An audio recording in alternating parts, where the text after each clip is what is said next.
İngiltere'nin başkenti Londra'da bir grup avukat ve insan hakları uzmanı Çin hükümetinin Doğu Türkistan'daki Uygurlara uygulanan insan hakları ihlallerini inceliyor.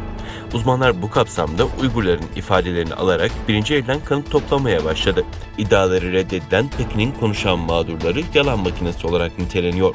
İngiltere'de adli bir makam olmamasına rağmen Uygur Mahkemesi adı altında kurulan oluşumun 9 üyesi Uygurlara karşı zorla kısırlaştırma, işkence, adam kaçırma ve zorla çalıştırma gibi suçlar hakkında birinci elden deliller topluyor.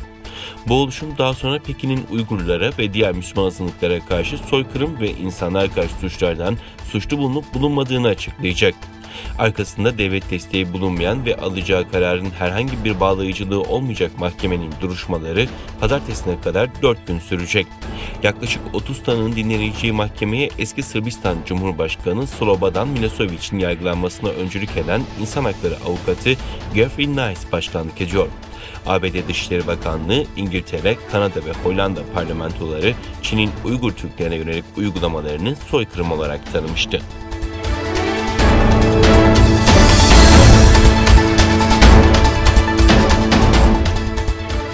AB Komisyonu Sözcülerinden Nabila Maserali, Çin'de meydana gelen Tiananmen olaylarıyla ilgili tutuklu bulunanların salıverilmesi gerektiğini belirterek Uygur Türklerine yönelik muameleden derin endişe duyduklarını belirtti.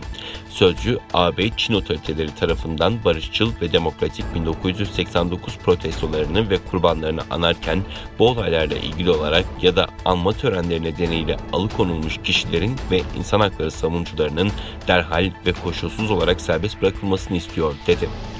Maserali, katliamın anılması için yeni tip koronavirüs önlemlerinin izin verdiği ölçüde anma törenlerinin düzenlenebilmesi gerektiğini vurguladı. Çin'de 1989'da Nisan'da başlayıp 4 Haziran'a kadar süren ve başkent Pekin'deki Tiananmen meydanında güç kullanılarak bastırılan olaylarda resmi olmayan rakamlara göre 2000'den fazla kişi hayatını kaybetmişti. Sözcü Maserali, Çin'in Müslüman Uygur Türklerine yönelik muamelelerine ilişkin bir soruya AB hem kamuoyu açıklamalarında ve Birleşmiş Milletler İnsan Hakları Konseyi'nde hem de Çinli yetkililerle görüşmelerinde siyasi yeniden eğitim kamplarıyla sivillerin din özgürlüklerine yönelik kısıtlamalarla ilgili açıkça ve defalarca derin endişelerini iletmiştir ifadelerini kullandı.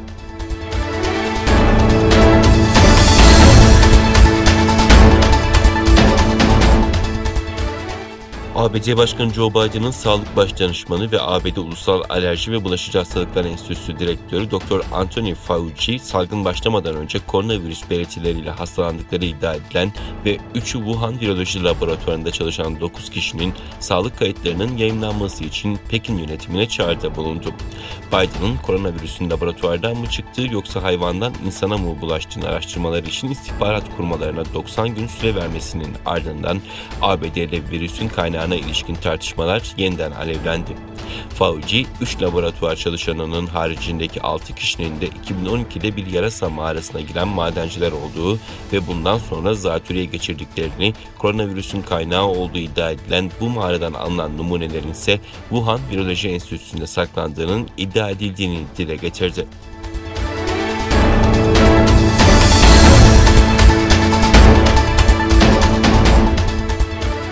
İngiltere, Brexit sonrası Norveç, İzlanda ve Liechtenstein'den ticaret anlaşması imzaladı. İngiliz hükümetinden yapılan açıklamada İngiltere'nin toplamda 21,6 milyar sterlin düzeyinde dış ticaret hacmine sahip olduğu Norveç, İzlanda ve Liechtenstein'la ticaret anlaşması imzaladığı bildirildi. Ticaret anlaşmalarının İngiliz et ve balıkçılık sektörlerini destekleyeceği kaydedilen açıklamada İngiliz şirketlerin bu ülkelerde yaklaşık 200 milyon sterlin hacminde kamu ihalelerine katılabileceği ifade edildi.